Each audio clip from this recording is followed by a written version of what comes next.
everyone. I'm Libby Pritchard, and welcome back to another episode of Safety Shorts. I'm excited to once again be joined by Cujo Teschner, an ex-fighter pilot for the U.S. Air Force. But naturally, more importantly, he is a husband, a father, author, speaker, a constant learner, and something I find very important, an appreciator of humor and learning. Cujo, thanks so much for joining us again. Libby, thanks for having me back. That's really awesome.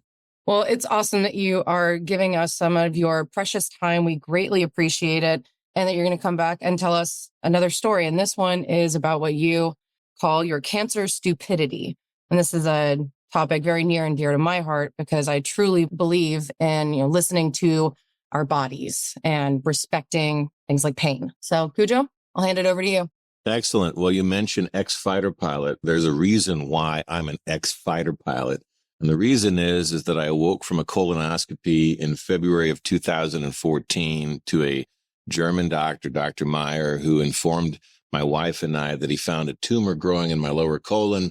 He said, I suspect it's been growing for a decade, told us it would take 5 days to get the biopsy results back, and then asked if there's anything that he could do for us in the meantime, which I found to be slightly underwhelming of a statement.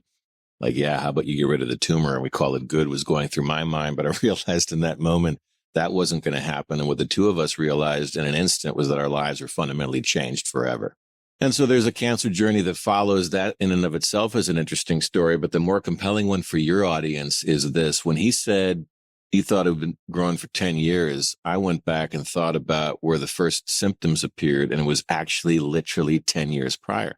And when those first symptoms appeared, they appeared to a young Air Force captain, me, all right, young Cujo, combat veteran by this point, new instructor at the Air Force Fighter Weapons School, somebody who did not believe that doctors existed for any purpose other than to clip a pilot's wings, somebody that was bulletproof, at least in his own mind, and kind of had this mentality of, I can will myself to repair myself and all shall be well. I'll be honest with your audience here. I never told a soul about those symptoms. Not my parents, not my future wife, not her parents, doctor, nurse combination, not my flight surgeon, nobody. Just kept it to myself, willed myself to get better. Months later, the symptoms went away. I said, haha, take that body. 10 years later, my body comes back and says, haha, Cujo, take this. And the doctor was right. Germans are very precise, by the way. And I look back on this as somebody who now has to suffer the consequences of living without a lower colon.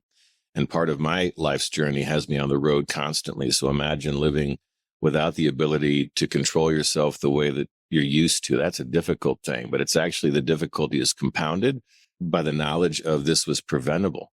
Like I didn't have to go down this path. I just chose to by ignoring very obvious symptoms. I never even gave the system a chance to try to work for me.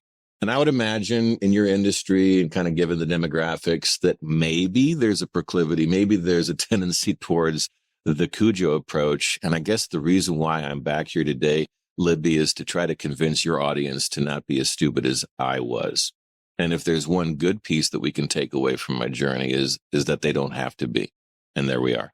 Cujo, first of all, I really appreciate you coming on and sharing that because that can be something you might feel guilty about, especially with your wife, and you feel, oh God, this was really stupid. Now you're living with the consequences of those choices. So thank you for coming on and sharing it.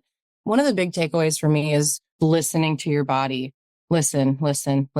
Go get checked. Don't push away pain. But I think even more importantly, you hit on it in our industry and among humans in general, there is this tendency to not want to go get checked out. Because I think there's a part of you that has to be very brave and being willing to be vulnerable to go get checked because there's a fear that something could happen. You said you used to really view doctors as there to, quote, clip a pilot's wings. That is a scary possibility, and it's a lot easier to push that away. So I think there's a bravery that comes with that. And what I would encourage our listeners and folks to do is when you notice something, go get checked and then also share that with others. And we can start to view going to doctors, go and get things checked out. We can start to actually view that differently and inch by inch, change that culture to promoting getting checked out, having that be actually a strong thing rather than a weak thing. So Cuj, thanks again so much for joining us. Thank you for what you do, for your fabulous stories, being willing to share. Really appreciate you. My sincere pleasure. Thank you so much.